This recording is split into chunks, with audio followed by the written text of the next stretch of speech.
Muito bem, pessoal, aqui quem fala com vocês é o Pablo. Bom, pessoal, nesse vídeo aqui vamos falar sobre as perspectivas do Ibovespa, ou seja, da Bolsa Brasileira, para o ano de 2025 e ações de setores que podem disparar na Bolsa Brasileira, pessoal. Porque, para quem não sabe, a Bolsa Brasileira já vem ali num ciclo de queda bastante forte, tá? E nesse vídeo eu vou citar para vocês ações que podem se beneficiar, né, com uma possível recuperação do mercado lá no futuro. Claro que isso aqui é para quem tem ali uma visão de médio a longo prazo, que pode sim ganhar muito dinheiro se aproveitando dos ciclos da Bolsa Brasileira. Mas antes de iniciar esse vídeo, pessoal, e falarmos sobre essas ações, eu também sugiro que vocês fiquem comigo até o final deste vídeo, porque além de falar sobre Ibovespa e as perspectivas, eu também vou dentre essas três ações, uma delas tem o potencial de pagar um dividendo acima de 50% e ainda proporcionar aí uma possível forte valorização nas ações. Então, para falarmos dessas ações, pessoal, já peço para que vocês se inscrevam no canal, até porque agora estamos com uma meta de atingir 3.000 inscritos aqui no canal, pessoal. E quanto mais esse canal crescer, mais eu posso proporcionar o conhecimento de qualidade para vocês, porque meu principal objetivo neste canal é fazer com que vocês alcancem a tão sonhada liberdade financeira. Então, pessoal, em contrapartida, vamos se inscrever no canal, compartilhar esse vídeo, deixar nos comentários sugestões e macetem o dedão no like, porque ajuda muito aí no engajamento, pessoal. Castiguem mesmo o dedão no like, porque quanto mais likes e inscritos esse vídeo tiver, maior será o alcance dele, mais pessoas eu vou poder impactar e eu vou ficar satisfeito em atingir o principal objetivo, que é ver vocês aí, né, com bastante conhecimento no mercado financeiro. Bom, pessoal, sem mais delongas então, tá? Realmente a Bolsa Brasileira, ela tem passado por um cenário bastante sufocante, tá? Uma queda de 6,1% aqui na Bolsa Brasileira. Esta queda, pessoal, essas mínimas que o Ibovespa está hoje, a gente já não via desde junho do ano passado. Perceba que aqui em junho de 2024, né, para o mês aqui, a Bolsa chegou aqui a 119 mil pontos. Depois a gente teve uma recuperação do mercado e 2 meses depois a Bolsa subiu ali em torno de 10%, né, uma alta ali, uma alta geral por conta, né, de uma possível especulação de melhora, um rally. Depois, novamente, a Bolsa voltou a cair. E aí, por que a Bolsa está caindo neste curto prazo? Primeiro ponto, pessoal, é com o fluxo de capital estrangeiro, tá? Se nós olharmos aqui o fluxo de capital estrangeiro da B3, perceba que o fluxo de capital estrangeiro não para de sair da Bolsa Brasileira. E a Bolsa já não para de sair esses capitais. E o capital estrangeiro, pessoal, para quem não sabe, ele detém 70% de toda a precificação na Bolsa Brasileira, pessoal. Ou seja, o capital estrangeiro, que são os grandes fundos, né, que acabam movimentando o capital aqui dentro do país, eles têm poder de precificação na Bolsa. Eles podem jogar os ativos tanto para cima como para baixo. Inclusive, né, o dólar está nas alturas e o estrangeiro, ele também tem o poder de influenciar o dólar. Já que com o dólar a 6,18, né, nós temos o quê? Temos ali, no caso, saída, fuga dos estrangeiros, porque quanto menos dólares em circulação, maior será o preço do dólar, porque isso aqui acaba inflando, né, o preço. O contrário também acaba se aplicando. Se há uma entrada muito grande de dólares no país, né, o dólar tende a diminuir porque temos um aumento de demanda de capitais, temos mais dólares circulando, tá? E aí muitos estão se perguntando o porquê que o estrangeiro e o institucional estão saindo com tanta força, tanta proporção aqui da Bolsa Brasileira, tá? O que acontece, pessoal, é o seguinte, tá? Risco fiscal se acentuando aqui no Brasil, tá? O governo está com déficit público muito elevado, inclusive níveis aqui muito catastróficos, tá? De risco fiscal aqui no Brasil. As contas públicas estão com os custos altíssimos. O que acontece? Isso faz com que tenha um aumento da inflação. Por quê? Porque o déficit que o governo está tendo não acompanha o crescimento do PIB. Então, realmente aqui, o PIB vem tendo um crescimento bastante interessante, tá? Portanto, a inflação vem aumentando por conta do déficit público. Isso faz com que? Faz com que o Banco Central tenha de aumentar a taxa Selic, tá, pessoal? Fazendo com que os juros operem a um nível elevado para quê? Para tentar conter a inflação, ou seja, desestimular o consumo na economia, tá? Tá bom, Pablo, traduz. O que isso impacta no mercado financeiro? Impacta que com juros mais altos, isso acaba encarecendo o custo de capital das empresas e, né, os ativos de risco, como por exemplo as ações, continuam em queda por mais tempo, pessoal. O mercado vai continuar caindo e a perspectiva, pelo menos, é que esses juros continuem alta até o segundo semestre de 2025, tá? Ou seja, lá para o meio do ano, a Bolsa pode, não estou afirmando que isso vai acontecer, até porque eu não sou futurólogo, mas pode sim continuar em tendência de baixa, tá? Isso aqui é muito bom para o investidor que gosta de acumular a longo prazo. Até mesmo grandes bancos de investimentos projetam que o Brasil está barato, mas ao mesmo tempo é uma armadilha de valor e corta a recomendação para o Brasil. A visão deles é o seguinte, pessoal,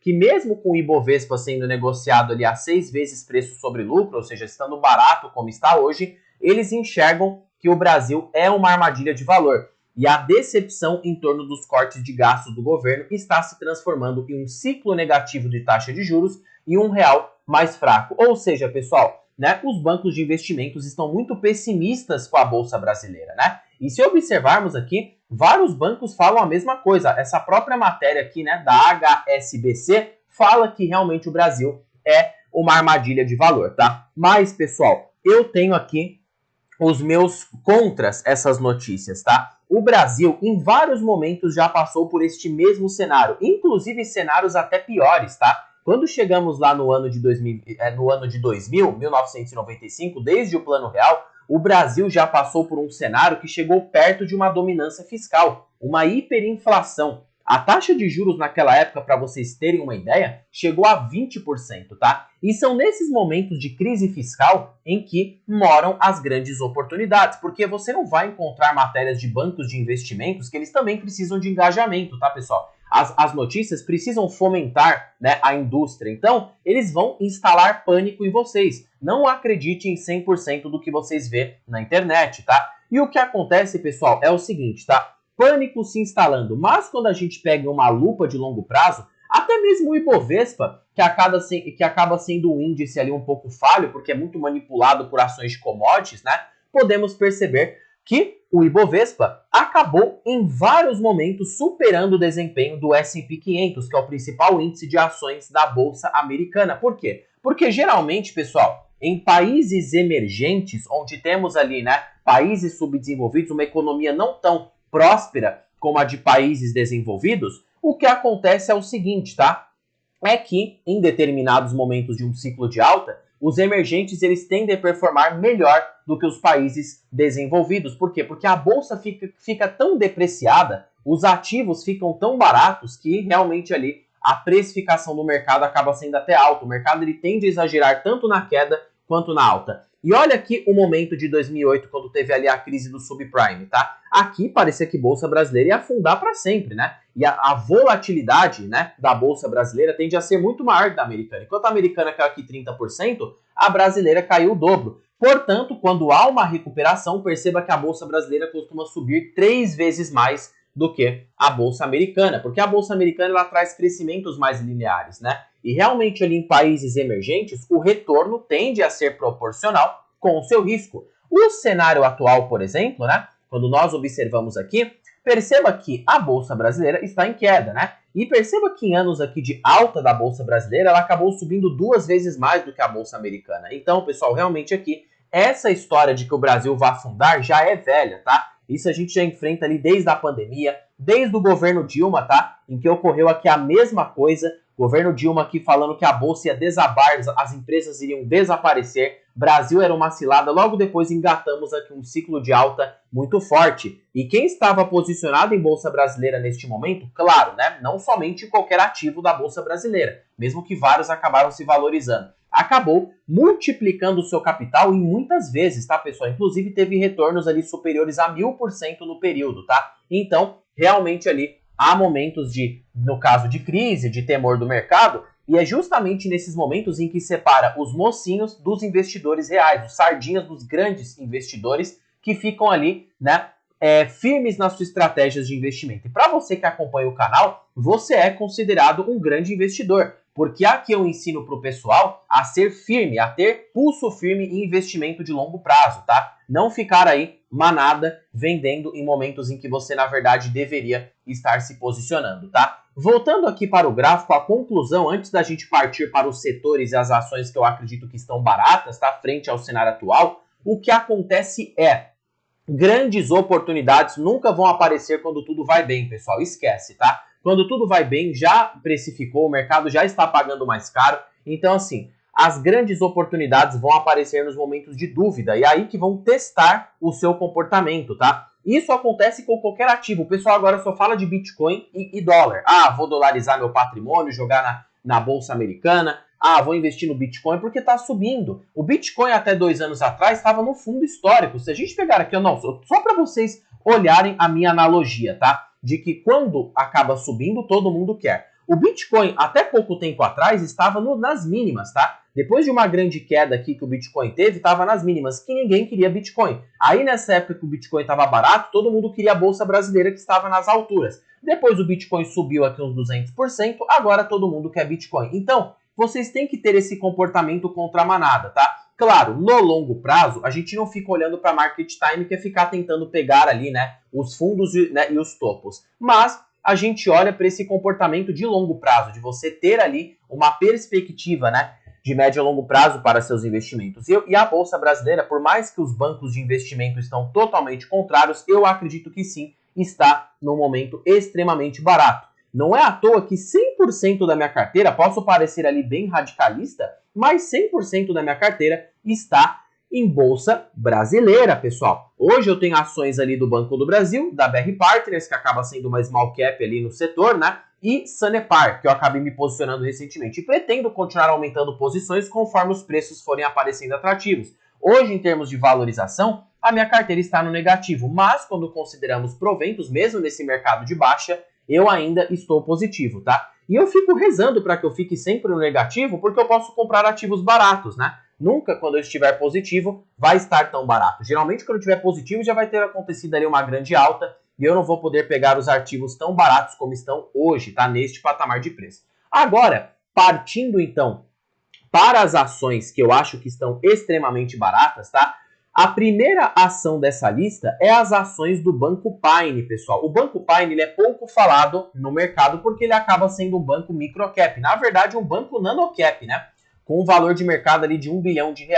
Por ele ser um banco extremamente pequeno, acaba-se de não falar muito. E as small caps agora estão bem depreciadas nesses cenários. Geralmente, quando engatamos um ciclo de alta da Bolsa Brasileira, as small caps elas tendem a subir 2 a 3 vezes mais do que ações de grande capitalização de mercado. Salvo se as ações de grande capitalização estiverem muito baratas para ter ali um desempenho parecido com uma small cap, né? De qualquer forma, hoje o Banco Paine eu acho uma oportunidade interessante frente ao cenário atual. Primeiro que o setor bancário já está em uma oportunidade muito interessante em termos de precificação. Geralmente ali todos os bancos hoje estão cotados abaixo de 6 vezes lucro, tá? O que significa que está muito descontado. Pegando aqui o Banco Paine como exemplo, ele é um banco microcap que está ali com bons números, tá? Reporta ali um ROI de quase 22%, está com retorno sobre ativos muito satisfatório, é uma empresa que teve um crescimento de receitas muito bom ali no médio a longo prazo, está com boas margens, tá? Tem reportado boas margens ali, e é um banco que tem crescido a sua lucratividade a um patamar bastante interessante. Perceba que desde o ano de 2021, quando ele começou a investir pesado ali na parte de varejo colateralizado, realmente aqui o banco começou a crescer bastante, tá? E agora, com este lucro, podemos ter uma boa perspectiva. Pegando o lucro líquido aqui do Paine, ou seja, 257 milhões de lucro, tá? Se nós dividirmos ali pela quantidade de ações que o banco detém hoje, de 223 milhões de reais, podemos ali ter um lucro por ação de mais ou menos ali 1,15 por cada ação. 1,15 por cada ação, pessoal, multiplicado por um payout de 40%, que inclusive é o payout atual de Banco Paine, temos o quê? 46 centavos por cada ação.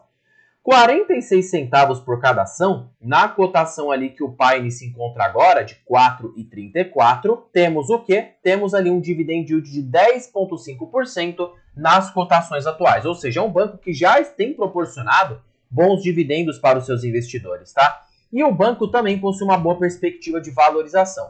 No cenário mais pessimista, ele poderia chegar ao seu valor patrimonial, que isso já faria com que as ações subissem ali pelo menos 20,73%, tá?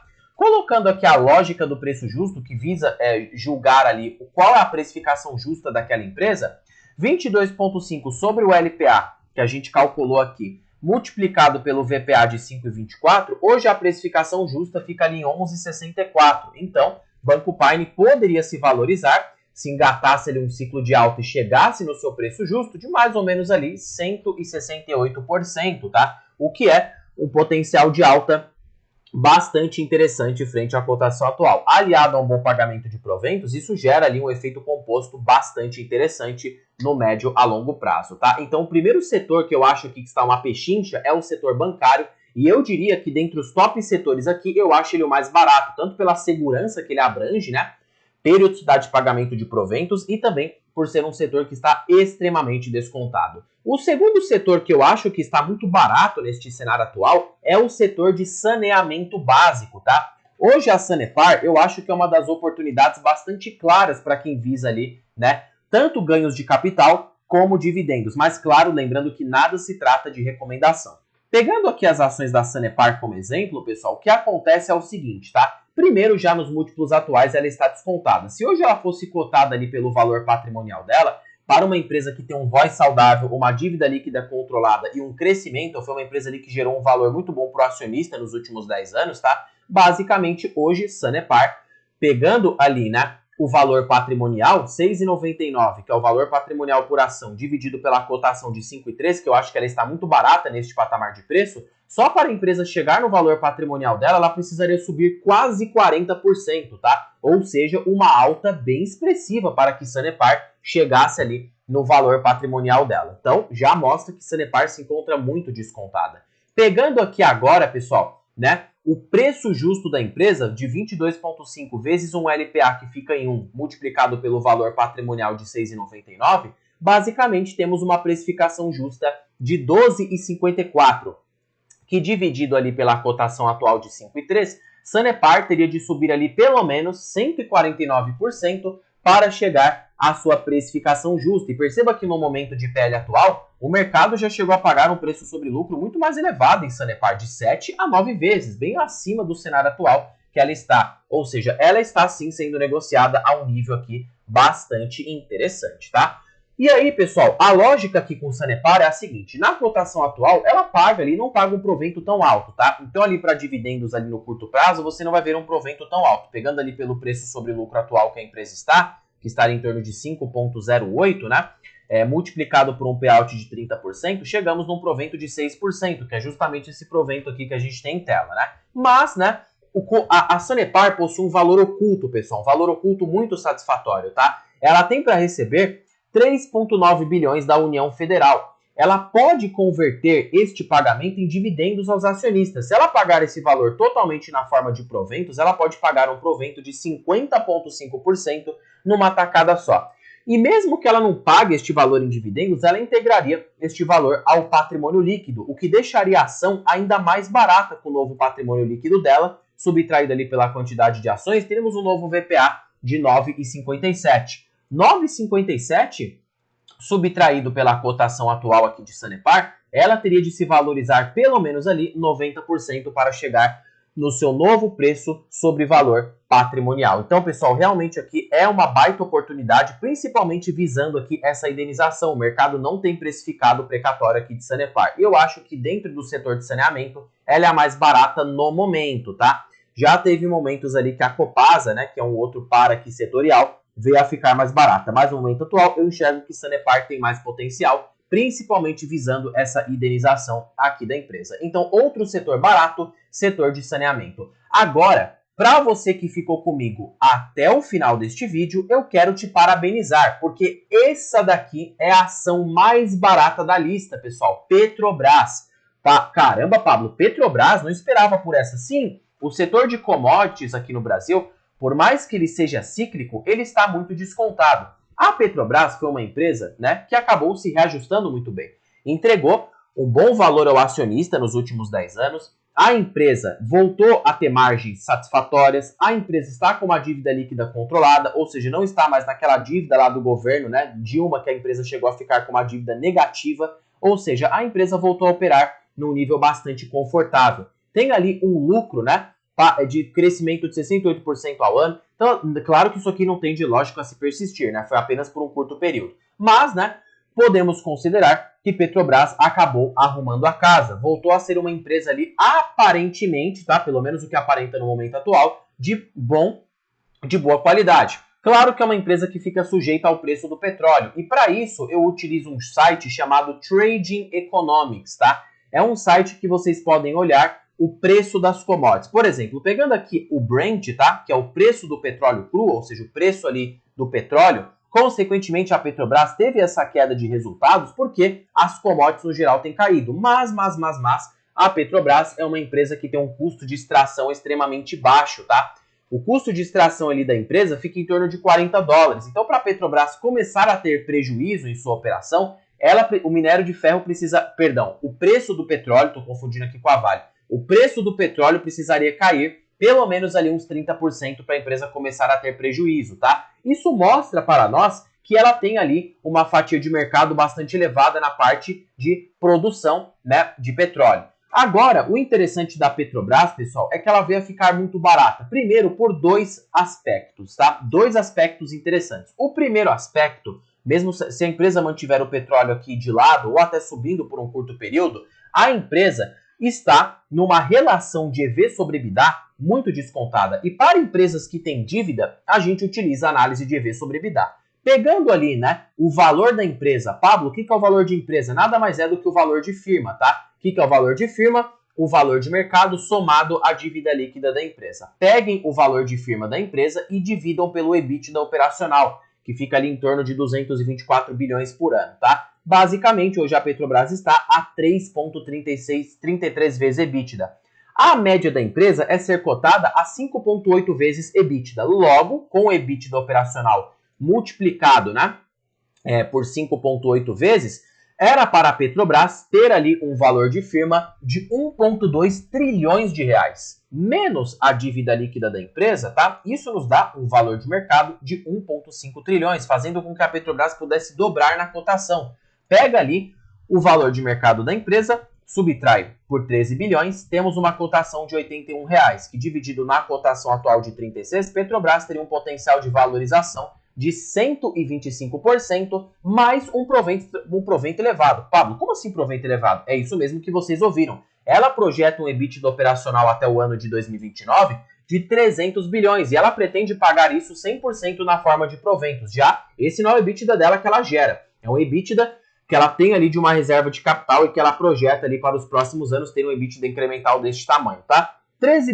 300 bilhões dividido aqui por 504 bilhões de reais, podemos ter o quê? Um provento projetivo de 60% até 2029, que dividido por 4 anos nos dá um provento de 14,8% ao ano, tá? Então, olhem só que interessante, pessoal. A Petrobras pode continuar pagando excelentes proventos, bem elevados por sinal, e ainda por cima ter ali essa expectativa de valorização. Por isso que eu enxergo hoje uma das empresas de commodities muito baratas na parte de petróleo. Agora aqui da parte de metais eu ficaria com a Vale, tá? Focado ali para valorização e dividendos. Claro que o nível de risco acaba sendo um pouco maior, depende do preço do petróleo. Se o petróleo, por exemplo, desaba, a empresa não vai poder pagar tudo isso em proventos, ela vai ter que mudar a sua estratégia, reter caixa para poder aguentar um cenário nebuloso, por exemplo, né? E aí fazer com que o acionista fique cruzando os dedos e, consequentemente, a ação não se valorizaria, né? Porque com o preço do petróleo caindo, sei lá por qual motivo, pode acontecer por quaisquer motivo, porque não tem como prever ações cíclicas, né?